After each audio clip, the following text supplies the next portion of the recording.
आज अमावस्या है। पूर्ण सूर्य ग्रहण लगेगा।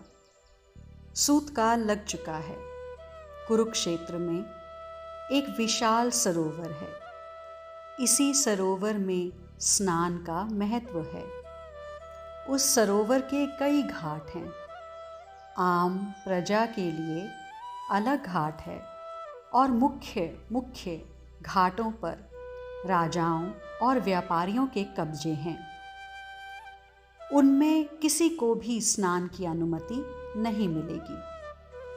ये वृंदावन के ग्वाले हैं। ग्रहण से ही पूर्व घाटों पर जाकर स्थान को घेर लिया था। बड़े बड़े ग्वाले लाठियों को लेकर खड़े हो गए थे कि अब इस घाट पर हम वृंदावन वाले ही स्नान करेंगे। ग्वाल बालों ने यशोदा मैया, गोपियाँ, श्री राधा रानी, उनकी सखियाँ, इन सब को स्नान करने के लिए भेज दिया। ये सब स्नान कर रही हैं। कोई तो मंत्र जाप कर रही हैं, कोई स्तोत्र का पाठ कर रही हैं। ग्रहण शुरू होने वाला है। पर इन ग्वालों को क्या पता था कि जिस घाट को घेर कर ये लोग बैठे हैं, ये घाट तो द्वारिकाधीश का ही है। आप लोग निकलिए बाहर। द्वारिकाधीश अपने परिवार के सहित आ रहे हैं। आप लोग इस घाट को खाली कीजिए। ग्वालों को अच्छा नहीं लगा। सैनिकों को चिल्लाकर बोले, महिलाएं स्नान कर रही हैं। आप कृपा कर मर्यादा का पालन करें और यहां से चले जाएं, अन्यथा ठीक नहीं होगा। ऐसा कहते हुए अपनी लाठी बाहर निकाल ली थी। सैनिकों को क्रोध आया। हम लोगों को ये ग्वाले लाठी दिखा रहे हैं।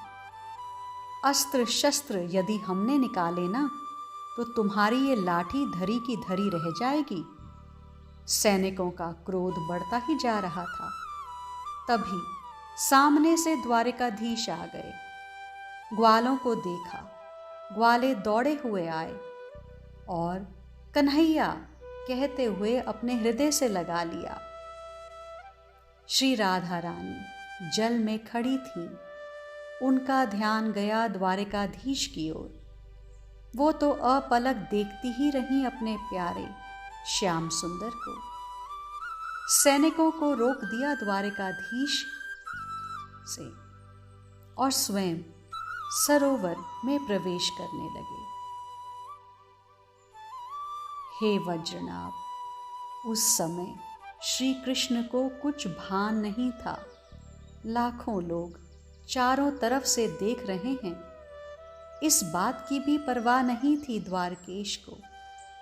सीधे अपनी प्यारी श्री राधा रानी के पास गए। उफ!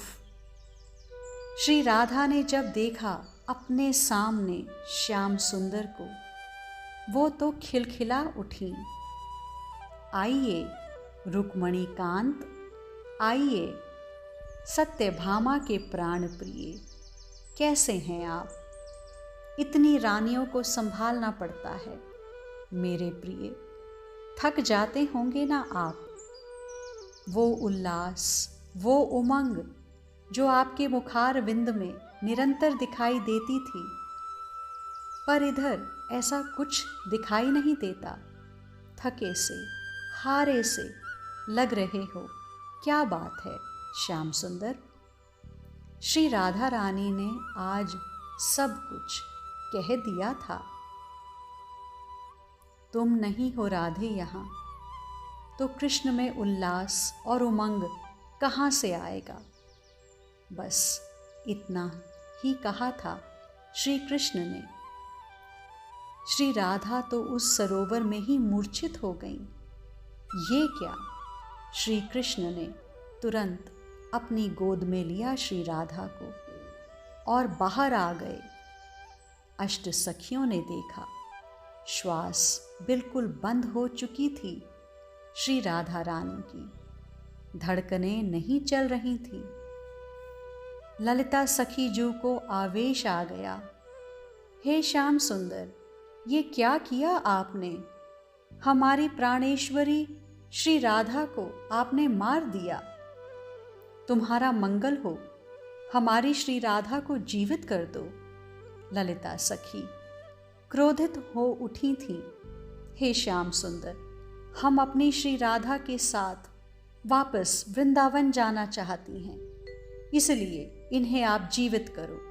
ललिता सखी बार बार बोली जा रही हैं। अगर तुमने ऐसा नहीं किया तो मैं कह रही हूं, स्त्री हत्या का पाप हे कृष्ण तुम्हारे ऊपर लगेगा। इतना कहकर चुप हो गई थी ललिता सखी। मंद मुस्कुराए श्री कृष्ण ललिता की बातें सुनकर। वाह ललिता सखी वाह, क्या राधा मेरी नहीं है? क्या राधा की मुझे चिंता नहीं है, जो इतने कड़े शब्दों का प्रयोग किया मेरे लिए?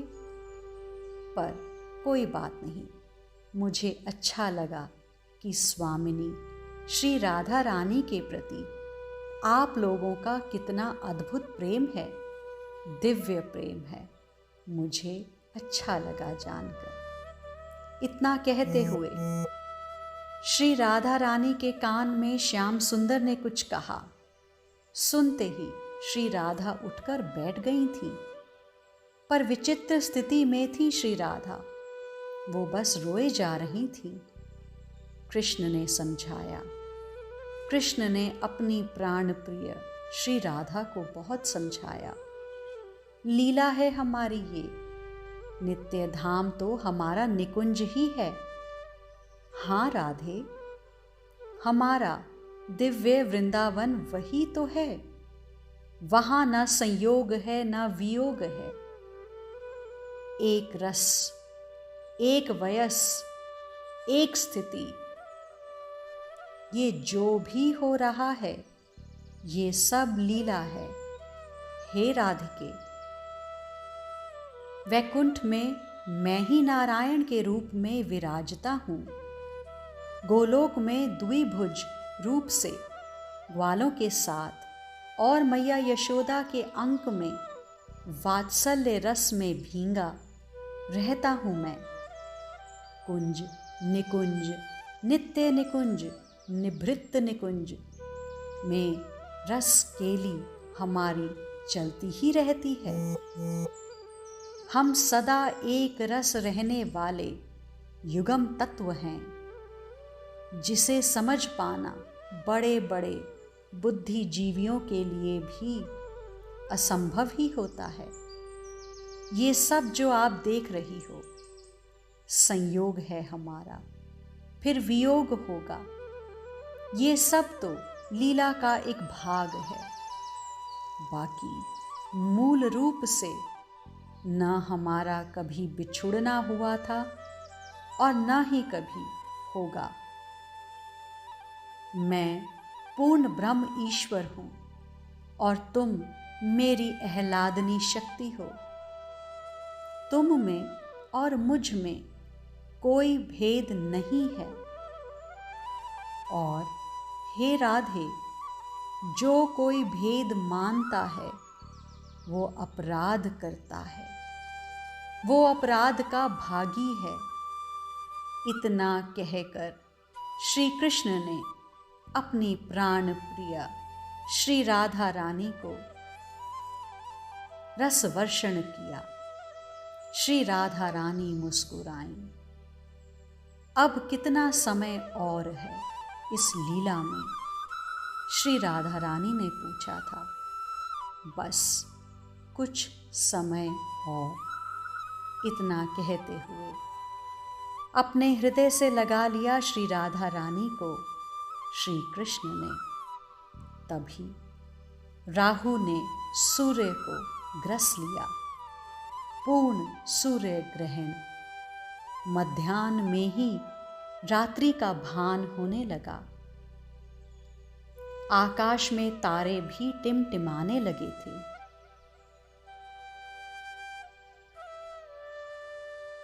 पर किसी ने ध्यान नहीं दिया। ग्रहण तो यहाँ पड़ रहा था। राहु रूपी श्री कृष्ण ने सूर्य रूपी राधा को ग्रस लिया था। दोनों आलिंगन बद्ध हो गए थे। बस वे ही दोनों एक दूजे में समा रहे थे। पर आकाश के ग्रहण को तो सब देख रहे थे, पर इस ग्रहण को कोई देख नहीं पा रहा था। आज के लिए इतना ही। शेष आगे। श्री राधा।